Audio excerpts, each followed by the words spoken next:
ئەخۆری گەشی ئازادی چەوشەرچێ لەگەڵ شارەکە تیشکی زەردی زێڕینی خۆی بە کوچە و کۆڵانە پەخشەکە ئازادی هەرچەندە جوانە بەڵام باجەکەی گرانە سمبولیەم شۆڕشەمان ئازادی ژن و ژیانە ژن و ژیان و ئازادی هێمەی مەرجی دەسەڵاتە بۆ ڕێبەری ئەم شۆڕشە ژینا سمبولی خەبەتە ژن و ژیان و ئازادی هێمای مەرگی دەسەڵاتە بۆ ڕێبەری ئەم شۆڕشە ژینا سمبولی خەبەتە لەوەتەی خەڵکی شۆڕشگێڕی کوردستانم ناسیوە لاوە خوێنگەرم و ئازا و جەسوورەکانم لە مەیدانی خەبات و خۆڕاگریدا بینیوە ئەوەندەی مێژووی خێناوی و پڕ لە ڕەنج و ستەم و مەینەت و ئازارم خوێنرێتەوە هەمیشە وا تێگەیشتوم و وامزانیوە قەد و دڵ نەبووم و گومانم لا ساز نەبووە کە ئەم کوردستانە سەربەرزە مەکۆی شۆڕش و هەڵمەت و کۆڵنەدان بووە مێژووی پڕ لە هەوراز و نشێوی مەکتەبی ئەزموونی تاڵ و شیرینی نەجات بووە هەوێنی یەکگرتوویی و پێشەنگایەتی و جەسارەت و فیداکاری و خۆڕاگری و چۆکدانەدان بووە لاوە فیداکار و خوێنگەرم و ئازاکانی لە هەر سەردەمێکی خەباتی ئەم گەلەستەم لێکراوەدا بۆ گەیشتن بە سەربەستی و ئاسوودەیی و ئازادگی پش و درێژ و خۆڕێک خەر و ژیر و خەباتکار بووە لەبیرمانە لەم شۆڕشەی ژیناشدا لەم شۆڕشەی ژن ژیان ئازادیدا لەژێر ئەو هەموو کوشتن و بڕین و سەرکوتەدا چۆن پێشاهەنگ و پێشڕەوی شەقام و مەیدان و زیندان بووە شێوازەکانی خەباتی ئەم سەردەمەی باش ناسیوە و لێزانانە و ژیرانە و ئازایانە خۆی بۆ تەیار و ساز کردووە و هەڵگری وەفاداری ئاڵای سووری خەباتکارانی شەقام و گیانبەخت کردوانی ئەم ئامانج و ڕێگا و ڕێبازی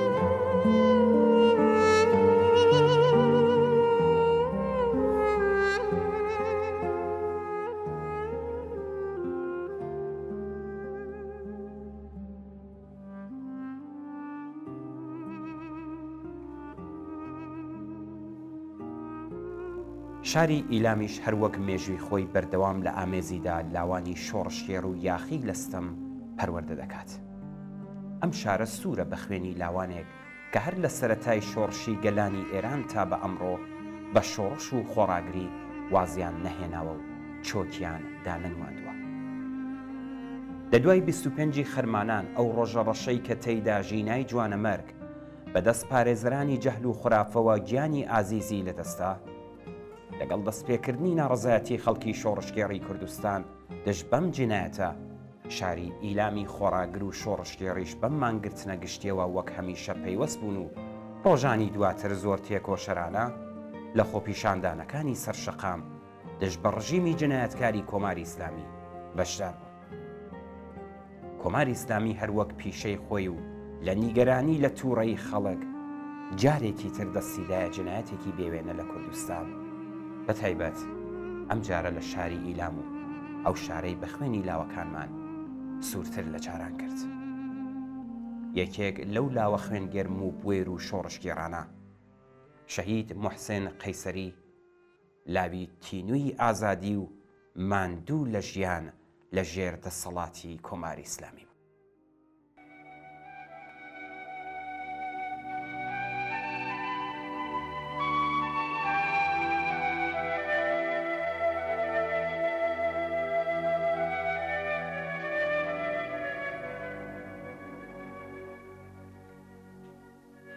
سپێدەی سەحەریان کە ئێستاش مەلاون لە خەودان و گزنجی هەتاو دەرنەکەوتووە بڕیاری وەستانی شەڕ و لە شوێن ئەویش ڕێژنەیەک ڕێکبارێک نیشانە لە دڵی پڕ لە ئەوینی دەگرێ سایەڵەی دەنجی خۆشاوی لاوێک دێتە بەرگوێ مەرجێکی حەتمی لە چاوەڕوانیتدایە و خوێنی سووری من نەمامی ڕێبازێک ئاو دێر دەکات کە موشتەی ئاسۆیەکی ڕوون داهاتوویەکی گەش و جیهانێکی نوێی هەیە.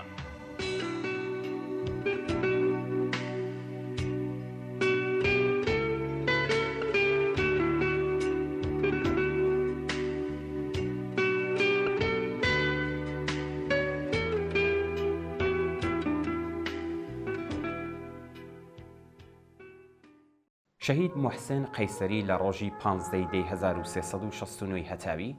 لە شاری ئیلام لە گەڕەکی ئینقلاب لەدایک دەبێ و وەک هەموو منداڵێک ڕوو دەکاتە قوتابخانە.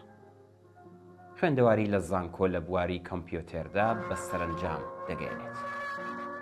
شەهید موحسین قەیسەری کوڕێکی قسە خۆش و خۆشمەشرە بوو لە بەردڵام.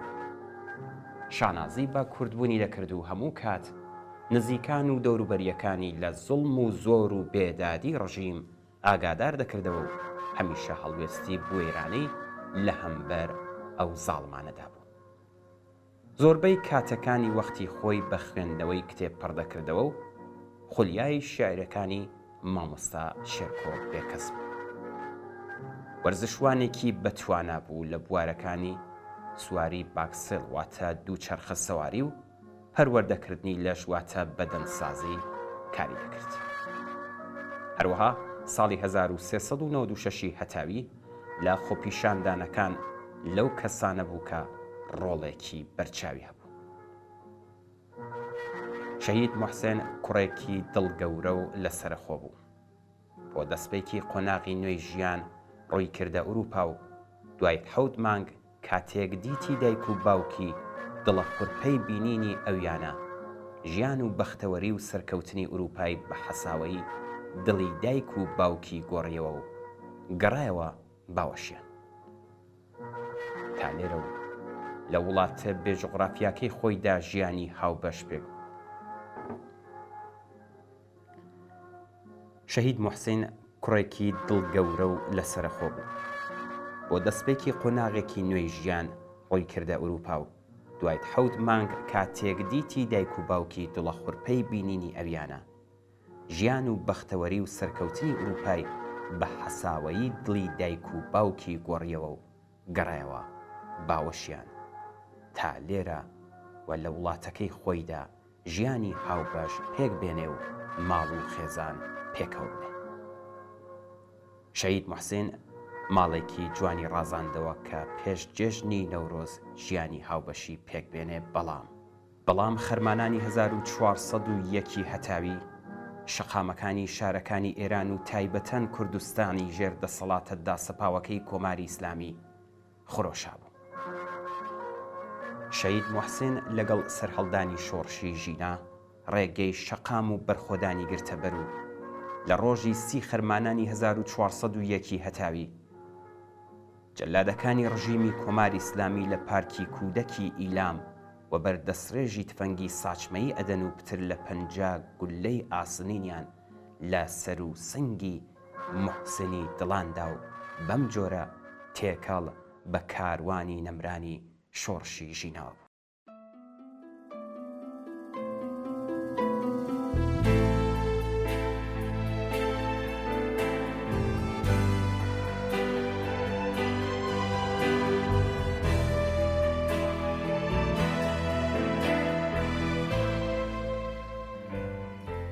هەرچەند شەهید موحسین و موحسینەکان و سەدان گیان بەختکردووی شۆڕشی ژینا لە نێوانماندا نەماون، بەڵام هەروەک لە سەرەتادا باسمان کرد، کوردستان بە تایبەت شاری ئیلام جێگەی پەروەردەی لاوانی شۆڕشگێڕ و دژبەستەم و نائەداڵەتیە. ئێمە دڵنیاین کە یادی شەهید موحسین و هەموو گیان بەختکردوانی شۆڕشی ژینا دەبێتە هەوێن بۆ درێژە پێدانی خەبات تا لە گۆڕنانی ئەم ڕژیمە جنایەتکارە و وەدیهێنانی داخوازیەکانی شۆڕشی ژینا کە دنیایەکی ئازاد و یەکسان بە دوور لە هەر چەشنە هەڵاواردنێکە. هەر لێرەوە پەیمان نوێ دەکەینەوە لەگەڵ بنەماڵەی شەهید موحسین قەیسەری و هەموو ئەو بنەماڵانەی کە لاوانی خوێنگەرمیان لە شۆڕشی ژینا لەدەستداوە، هەموو ئەو ئازیزانی کە دەست بەسەر کراون، بریندار بوون، چاو یان ئەندامێکی لەشیان لەدەستداوە،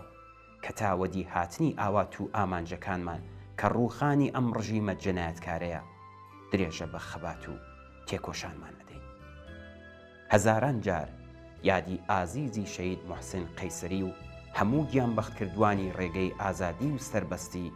بەرز و بەڕێز بێت و ڕێگایان پەڕێ بووە.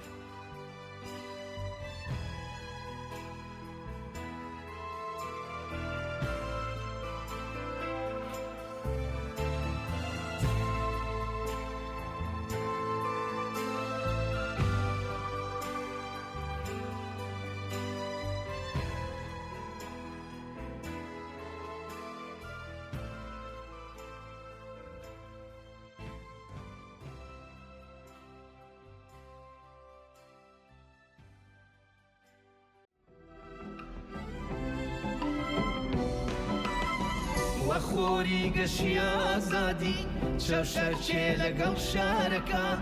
تیشکی زەردی زێڕینی خۆی بە کوچە و کۆڵانە پەخشەکە. ئازادی هەرچەندە جوانە بەڵام باجەکەی گرانە،